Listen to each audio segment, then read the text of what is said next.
சப்பாத்திக்கு ஒரு சூப்பரான சைட் டிஷ் தான் இந்த க்ரீன் எக் கிரேவி.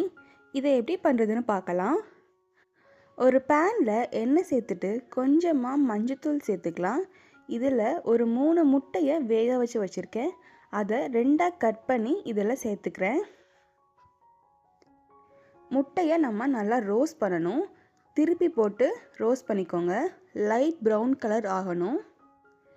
இது ரோஸ்ட் ஆனதும் இதை தனியாக எடுத்து வச்சுக்கோங்க.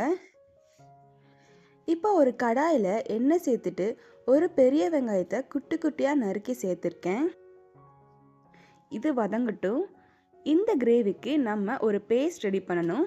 அதுக்கு ஒரு மிக்சர் ஜாரில் இஞ்சி, பூண்டு, 10 போல் முந்திரி பருப்பும் கசகசாவும் ஒரு 10 நிமிஷம் தண்ணியில் ஊற வச்சுருக்கேன்.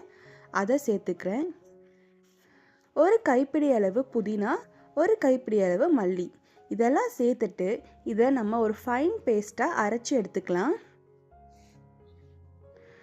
இப்போ வெங்காயம் வதங்கினதும் இதில் ஒரு தக்காளியை கட் பண்ணி சேர்த்துருக்கேன். நல்லா வதக்கி விட்டுக்கோங்க.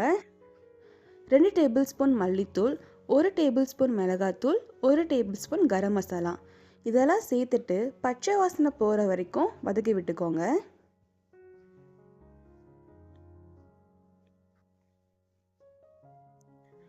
கொஞ்சமாக உப்பு சேர்த்துட்டு நம்ம ரெடி பண்ணி வச்சுருந்த பேஸ்ட்டையும் இதில் சேர்த்துக்கலாம்.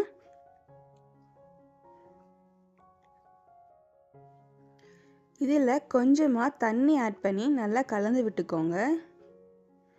இது ஒரு கொதி வரும்போது நம்ம ரோஸ்ட் பண்ணி வச்சுருந்த முட்டையை இதில் சேர்த்துக்கலாம். முட்டை சேர்த்துட்டு கலந்து விட்டுட்டு ஒரு மூடி போட்டு ஒரு 5 நிமிஷம் இப்படியே விட்டுருங்க. நல்லா கொதிக்கட்டும்.